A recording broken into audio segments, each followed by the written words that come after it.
Hello friends, welcome again to my YouTube channel. आज की इस वीडियो में हम डिस्कस करेंगे बिजनेस स्टडीज के प्लानिंग चैप्टर में से कुछ इंपॉर्टेंट एमसीक्यूज के बारे में। एमसीक्यूज का ये हमारे पास थर्ड सेशन है। इससे पहले प्लानिंग चैप्टर के एमसीक्यूज 2 पार्ट्स में हम ऑलरेडी डिस्कस कर चुके हैं। अगर वो वीडियो आपने नहीं देखी तो उसका लिंक डिस्क्रिप्शन में गिवन है, आप जाकर देख सकते हैं। सेशन को स्टार्ट करने से पहले आपसे रिक्वेस्ट है कि आप इस सेशन को अपने सभी फ्रेंड्स के साथ शेयर जरूर कर दीजिएगा ताकि वो भी अपने क्वेश्चंस को अटेम्प्ट कर सके। फर्स्ट क्वेश्चन से हम स्टार्ट करते हैं। Question number 26। क्वेश्चन को रीड करने के बाद कुछ देर के लिए आप वीडियो को पॉज करके अपने आंसर्स अटेम्प्ट कर सकते हैं और आप पता लगा सकते हैं कि आउट ऑफ कितने क्वेश्चंस आपने अच्छे से अटेम्प्ट किए हैं, और जो आपका रिजल्ट होगा वो कमेंट सेक्शन में जरूर मेंशन करिएगा कि आपके आउट ऑफ 25 कितने क्वेश्चंस करेक्ट गए हैं। फर्स्ट क्वेश्चन हमारे पास है, द सीक्वेंस और स्टेप्स और actions to be taken to enforce a policy and attain predetermined objectives is called. जो स्टेप्स, जो एक्शंस परफॉर्म किए जाते हैं एक बिजनेस ऑर्गेनाइजेशन में अपनी पॉलिसी और अपने प्री डिटरमाइंड गोल्स को अचीव करने के लिए, उनको क्या कहते हैं? ऑब्जेक्टिव्स, पॉलिसी, प्रोसीजर या फिर स्ट्रेटेजी। इसका आंसर होना चाहिए प्रोसीजर। प्रोसीजर ही एक ऐसा टाइप ऑफ प्लान है जिसमें हम ऐसे स्टेप्स परफॉर्म करते हैं अपनी ऑर्गेनाइजेशन के पॉलिसी और प्री डिटरमाइंड ऑब्जेक्टिव्स को अचीव करने के लिए। नेक्स्ट क्वेश्चन हमारे पास है, organization own customized way of handling problems or taking decision is called। कुछ ऑर्गेनाइजेशंस ऐसी होती हैं जो कस्टमर की जरूरत के अकॉर्डिंग उनकी प्रॉब्लम्स को डील करने के लिए तरह तरह के डिसीजंस लेती है। उनको हम क्या कहते हैं? स्ट्रेटेजी, पॉलिसी, बजट या फिर रूल। बेसिकली इसका आंसर होना चाहिए पॉलिसी, क्योंकि हर ऑर्गेनाइजेशन अपने कस्टमर्स की प्रॉब्लम्स को डील करने के लिए पॉलिसीज को कस्टमर की जरूरत के अकॉर्डिंग डिजाइन करती है।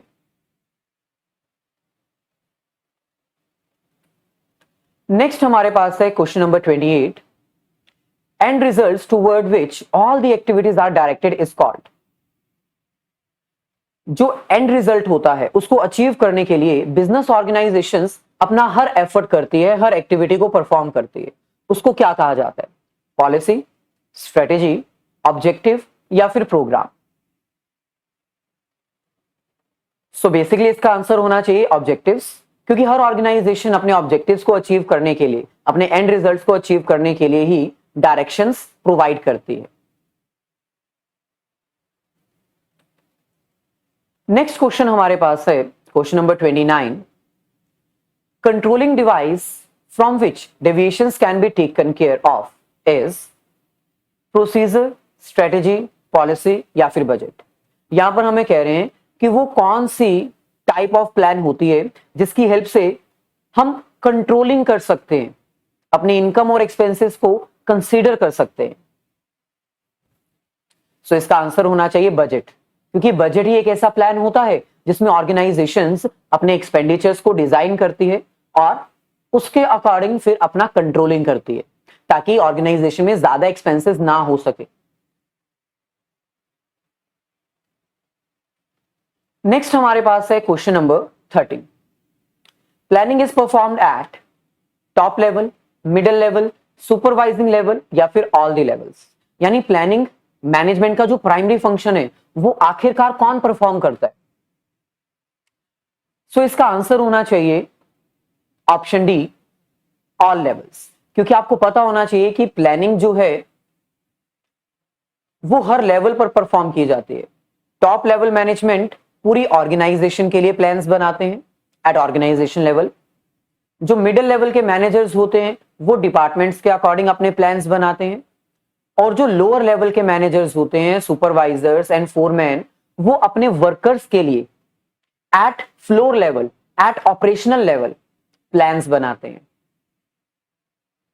इनका टाइम ड्यूरेशन थोड़ा लॉन्ग होता है, मिडिल लेवल का थोड़ा कम होता है, और जो लोअर लेवल के मैनेजर्स होते हैं इनका प्लानिंग डेली बेसिस पर होता है। इनको डेली अपनी प्लानिंग करनी पड़ती है कि कितनी प्रोडक्शन की जाएगी, कितनी क्वांटिटी कौन से प्रोडक्ट में प्रोड्यूस की जाएगी।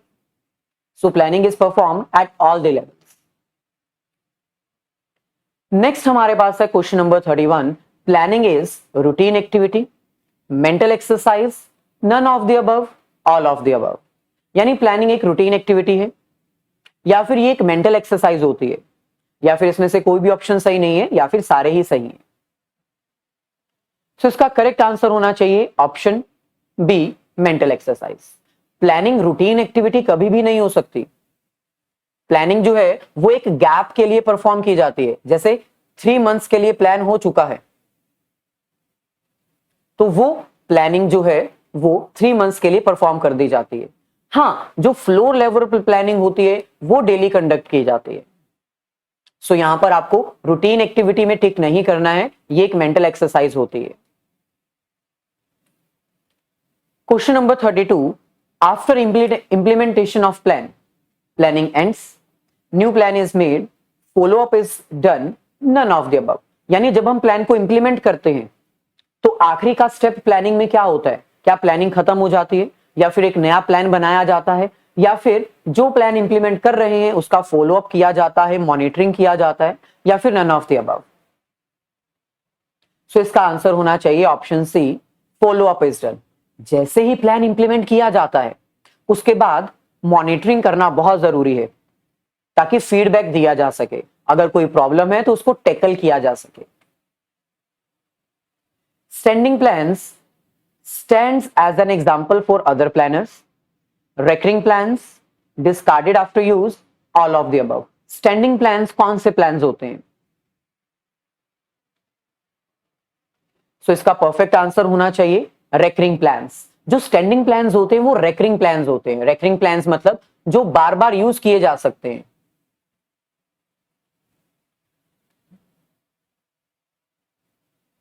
सो इनको बार बार यूज किया जाता है। नेक्स्ट हमारे पास है question number 34। Single use plan used only once, used for one single department, used by single individual, या फिर all of the above. Single use plan कौन से होते हैं? सो इसका आंसर होना चाहिए option A, used only once. भाई सिंगल यूज प्लान वो होते हैं जो एक ही बार यूज किए जाते हैं, क्योंकि सिचुएशन ही ऐसी होती है। कोई ऐसी सिचुएशन ऑर्गेनाइजेशन में आ जाती है जिसको टैकल करने के लिए एक नया प्लान बनाना पड़ता है, तो वो एक बार यूज किया जाता है, उसके बाद दोबारा कभी यूज करने की जरूरत पड़ती ही नहीं है। Question number 35। Planning establish base और स्टैंडर्ड फॉर व्हाट। प्लानिंग करने से हमें स्टैंडर्ड्स मिलते हैं। वो स्टैंडर्ड्स कब यूज किए जाते हैं? ऑर्गेनाइजिंग में, स्टाफिंग, डायरेक्टिंग, या फिर कंट्रोलिंग में? सो इसका परफेक्ट आंसर होना चाहिए कंट्रोलिंग। प्लानिंग हमें स्टैंडर्ड्स प्रोवाइड करता है, बेंचमार्क्स प्रोवाइड करता है, जिसको हम कंट्रोलिंग फंक्शन में चेक करते हैं, मॉनिटर करते हैं, अपनी परफॉर्मेंस को इवैल्यूएट करते हैं, और ये देखते हैं कि हमने कितना परफॉर्म किया है, कितना नहीं किया, कितनी डेविएशन है, कहां गलती हुई, कहां पर हम अच्छा कर पाए। नेक्स्ट हमारे पास है question number 36। A company is manufacturing garments. The manager wants to increase profits by purchasing a new high-speed machine, or increasing the sale price, or using waste material in the manufacturing stuff twice। एक manufacturing company है जो कि garments बनाती है, उसका manager चाहता है कि भाई हमारा प्रॉफिट किसी भी तरह इंक्रीज हो जाए। प्रॉफिट इंक्रीज करने के लिए वो सोच रहा है कि क्यों ना एक नई मशीन ले ली जाए, या फिर अपना जो सेल प्राइस है वो इंक्रीज कर दिया जाए, या फिर जो वेस्ट मटेरियल है मैन्युफैक्चरिंग करने के लिए वो यूज किया जाए, अच्छे से वेस्टेज कम हो जाए। He decided that using waste material is the best solution for him।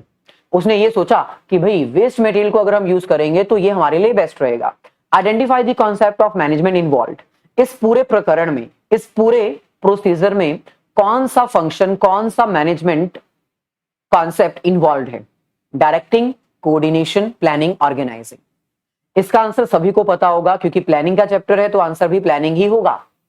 सो इसमें मैनेजर जो है वो अपना प्लान बना रहा है कि उसको क्या करना है, अपने प्रॉफिट को इंक्रीज करने के लिए उसको क्या करना है, what to do, how to do, by whom to do. Next हमारे पास है question number 37। Rahim wanted to start with a stationery app. जो रहीम है वो एक स्टेशनरी ऐप ओपन करना चाहता है to help students of schools and college to provide stationery to them. उस स्टेशनरी ऐप से वो कॉलेज गोइंग और स्कूल गोइंग स्टूडेंट्स को स्टेशनरी प्रोवाइड करना चाहता है।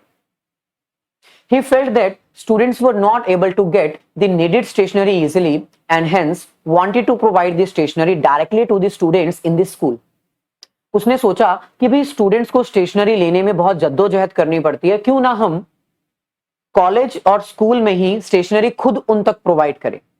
He list out the various ways of setting up his business. उसने अपने बिजनेस को स्टार्ट करने के लिए बहुत सारे तरीके ढूंढे और फाइनली उसने एक बेस्ट जो वे है वो सिलेक्ट कर लिया बाय डेवलपिंग एन ऐप। उसने एक स्टेशनरी ऐप डेवलप कर लिया जिसके थ्रू स्टूडेंट्स अपना ऑर्डर प्लेस कर सकते हैं और उनको स्कूल कॉलेज में ही उसकी स्टेशनरी मिल जाएगी।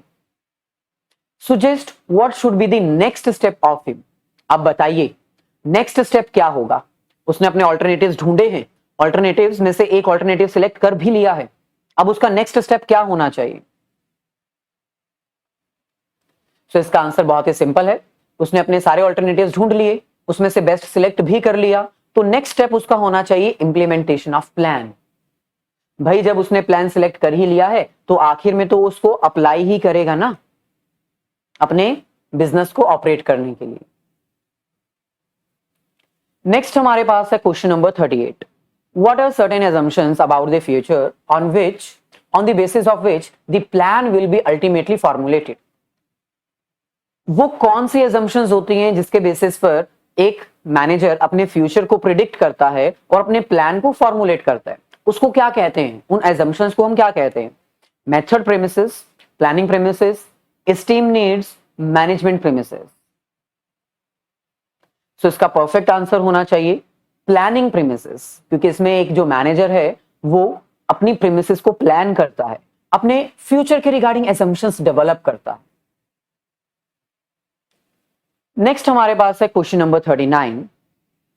Mansi after completing her course in fashion design plan to start designer boutique. Mansi ने अपना जो कोर्स है वो कंप्लीट कर लिया है फैशन डिजाइनिंग का, अब वो चाहती है कि भाई उसको एक बिजनेस स्टार्ट करना है डिजाइनर बुटीक का। He had to address issues like her target customers, channel of distribution to be used, pricing policy. Business start करने से पहले उसको सोचना पड़ेगा कि उसके टारगेट कस्टमर्स कौन से होंगे, वो किन कस्टमर्स के लिए अपने प्रोडक्ट्स डिजाइन करना चाहती है, वो अपने जो फैशन डिजाइनिंग के क्लोथ्स है वो कैसे कस्टमर्स तक पहुंचाएगी, अपने प्रोडक्ट्स का प्राइस क्या रखेगी। The type of plan Mansi needs to develop to get a blueprint of the business venture is. कौन सा प्लान मानसी के लिए हेल्पफुल होगा ये सारी डिसीजंस लेने के लिए। सो बेसिकली मानसी इसमें अपनी स्ट्रेटेजी डेवलप करना चाहती है, वो डिसाइड करना चाहती है कि मैं फ्यूचर में क्या करूंगी, हमारे टारगेट कस्टमर्स क्या होंगे, हमारा चैनल ऑफ डिस्ट्रीब्यूशन क्या होगा, प्राइसिंग कितनी होगी। अब स्टूडेंट्स क्या करते हैं, यहां पर पॉलिसी को देखकर पॉलिसी सिलेक्ट कर देते हैं। भाई ये पॉलिसी नहीं है, ये उनकी स्ट्रैटेजी है कि कौन से कस्टमर को कौन सा प्रोडक्ट किस प्राइस पे सेल किया जाएगा। क्योंकि स्ट्रैटेजी ही एक ऐसा प्लान होता है जिसमें हम फ्यूचर को ध्यान में रखते हुए, अपने कस्टमर्स की जरूरतों को ध्यान में रखते हुए, अपने कॉम्पिटिटर्स को देखते हुए प्लानिंग करते हैं। सो इसका करेक्ट आंसर होना चाहिए option C, that is strategy. Next हमारे पास है question number 40। Place Limited is an enterprise selling TV sets. They have decided to buy LED screens only from vendor using Japanese technology of manufacturing. So Place Limited एक industry है, एक enterprise है जो कि TV sets में deal करता है और वो डिसाइड करता है कि भाई उसको सिर्फ एलईडी स्क्रीन्स के टीवी ही चाहिए जो कि जापानीज टेक्नोलॉजी को सपोर्ट करते होंगे। This is related to which type of plan. ये किस तरह का प्लान है, क्या ये उनका ऑब्जेक्टिव है, पॉलिसी है, स्ट्रेटेजी है या फिर रूल है। सो यहां पर देखा जाए तो इसका करेक्ट आंसर होना चाहिए ऑप्शन बी, पॉलिसी। क्योंकि ये उनकी पॉलिसी है, वो चाहते हैं, उनकी ऑर्गेनाइजेशन चाहती है कि हम सिर्फ एलईडी स्क्रीन ही परचेज करें, वो भी जापानीज टेक्नोलॉजी वाली ही। एक ऐसे वेंडर को चूज करें जो जापानीज टेक्नोलॉजी के टीवी ही मैन्युफैक्चर करती है। तो ये उनकी ऑर्गेनाइजेशन की पॉलिसी है जो वो फॉलो करना चाहते हैं। नेक्स्ट हमारे पास है question number 41। In which step of planning process the best and most feasible plan will be chosen to be implemented. Planning के प्रोसेस में वो कौन सा स्टेप होता है जिसमें एक मैनेजर अपना बेस्ट और ऐसा प्लान सिलेक्ट करता है जो अप्लाई किया जा सकता है। सो इसका परफेक्ट आंसर होना चाहिए सिलेक्टिंग एन ऑल्टरनेटिव, जिसमें एक मैनेजर अपना बेस्ट ऑल्टरनेटिव सिलेक्ट करता है, चूज करता है। नेक्स्ट हमारे पास है question number 42। In which step of planning process pros and cons of each alternative is examined. वो कौन सा प्लानिंग प्रोसेस का स्टेप होता है जिसमें डिफरेंट ऑल्टरनेटिव्स के एडवांटेजेस और डिसएडवांटेजेस एग्जामिन किए जाते हैं। सो इसका परफेक्ट आंसर होना चाहिए option C, evaluating alternative course of action, क्योंकि इसमें एक मैनेजर अपने डिफरेंट ऑल्टरनेटिव्स को इवैल्यूएट करता है, पता लगाता है कि किस ऑल्टरनेटिव में ज्यादा बेनिफिट्स हैं और किसमें कम है। नेक्स्ट हमारे पास है question number 43। Which limitation is highlighted here. आपको ये लाइन रीड करनी है और बताना है कि कौन सी लिमिटेशन यहां पर हाईलाइट की गई है। Once plan decided the future course of action and manager may not be in a position to change it. एक बार प्लान डिसाइड हो गया तो फ्यूचर के एक्शंस और मैनेजर जो है वो अब चेंजेस नहीं कर सकता है। फ्यूचर में चेंजेस करना मुश्किल हो जाएगा क्योंकि प्लान ऑलरेडी बन चुका है। सो इसका परफेक्ट आंसर होना चाहिए प्लानिंग क्रिएट्स रिजिडिटी। रिजिडिटी का मतलब होता है सेम, कांस्टेंट, नो चेंज। क्योंकि एक बार अगर प्लान बन गया तो उसमें चेंजेस करना बहुत मुश्किल हो जाएगा।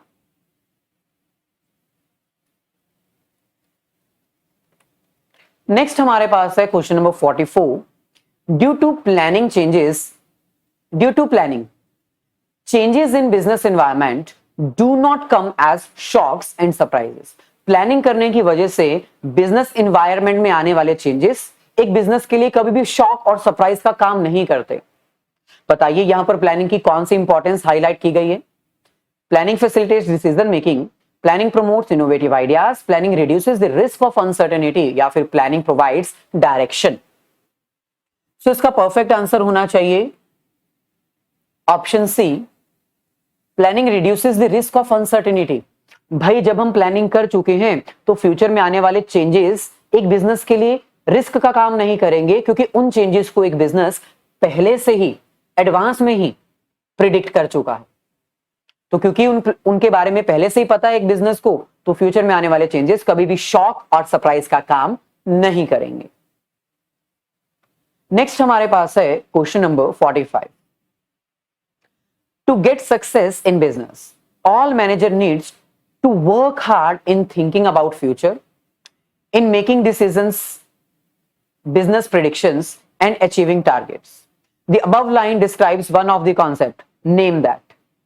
अगर एक बिजनेस को, एक मैनेजर को अपने बिजनेस में सक्सेस चाहिए तो उस मैनेजर को अच्छे से सोचना पड़ेगा, बिजनेस के बारे में प्रेडिक्शंस करनी पड़ेंगी और अपने टारगेट्स सेट करके उनको अचीव करना पड़ेगा।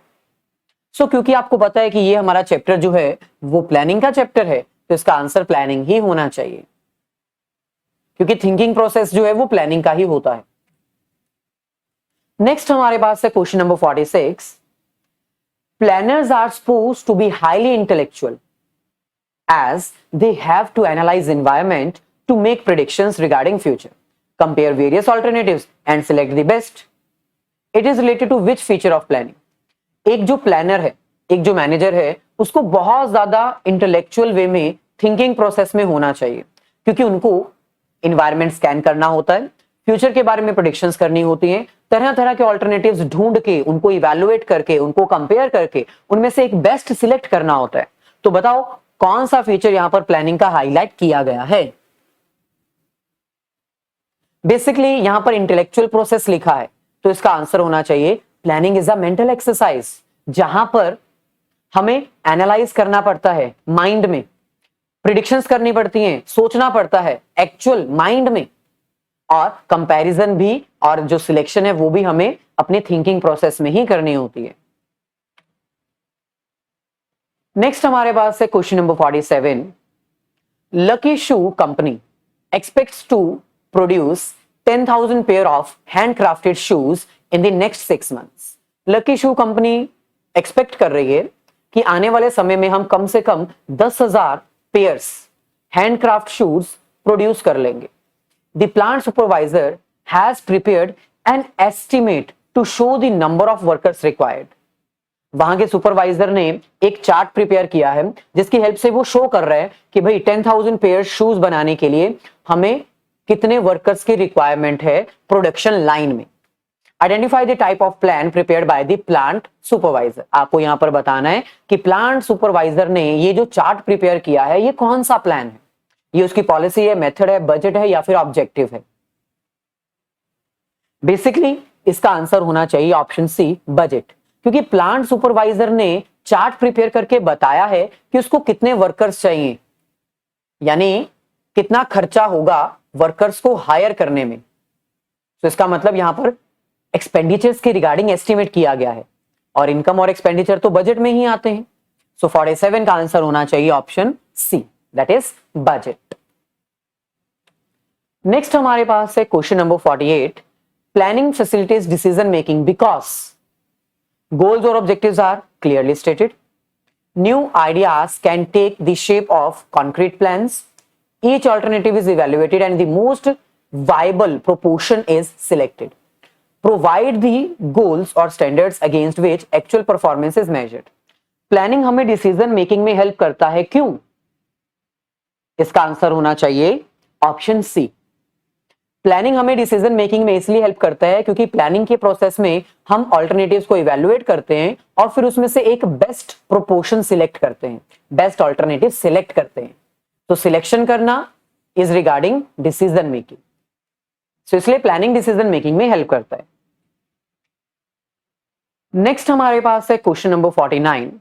With the growth in religious and spiritual tourism in India, Hyatt hotel and restaurant has launched Hyatt Palace Rameshwaram, its first vegetarian hotel close to Rameshwaram temple and other holy spots to increase its business. So जैसे जैसे spiritual और ritual beliefs increase हो रहे हैं, उसके according हयात hotels और restaurant ने अपना एक फर्स्ट वेजिटेरियन होटल लॉन्च किया है रामेश्वरम टेम्पल के सबसे करीब और अदर जो होली स्पॉट्स है उसके करीब। Name the type of plan being followed by the company. इस रेस्टोरेंट ने कौन सा प्लान फॉलो किया है? सो इस क्वेश्चन का परफेक्ट आंसर होना चाहिए स्ट्रैटेजी, क्योंकि उन्होंने स्ट्रैटेजी डेवलप की है। उन्होंने देखा है कि कस्टमर्स कौन से हैं, किस तरह के हैं। वेजिटेरियन कस्टमर्स हैं, होली प्लेस में आते हैं तो नॉन वेज तो प्रेफर बिल्कुल नहीं करेंगे। उसके अकॉर्डिंग उन्होंने अपने होटल का लॉन्च किया, रेस्टोरेंट का लॉन्च किया, तो ये उनकी स्ट्रैटेजी थी। फाइनली लास्ट क्वेश्चन है हमारे पास। वीडियो अच्छी लगी है तो लाइक शेयर जरूर कर दीजिएगा, क्योंकि आपके लाइक और शेयर्स हमें मोटिवेट करते हैं। अदर चैप्टर्स के एमसीक्यूज आपको मिल जाएंगे। वीडियो को लाइक और शेयर जरूर कर दीजिएगा जितना ज्यादा हो सके। लास्ट क्वेश्चन हमारे पास है question number 15। Dev has been in the business of making decorative candles for many years. Dev जो कि एक बिजनेस है कैंडल मेकिंग का, काफी सालों से वो डेकोरेटिव कैंडल्स जो हैं वो बना रहे हैं।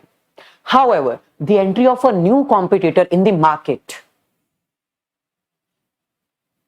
has his upset marketing plans. जो प्लान्स देव ने बनाए थे न्यू बिजनेस की एंट्री की वजह से, वो प्लान्स धरे के धरे रह गए।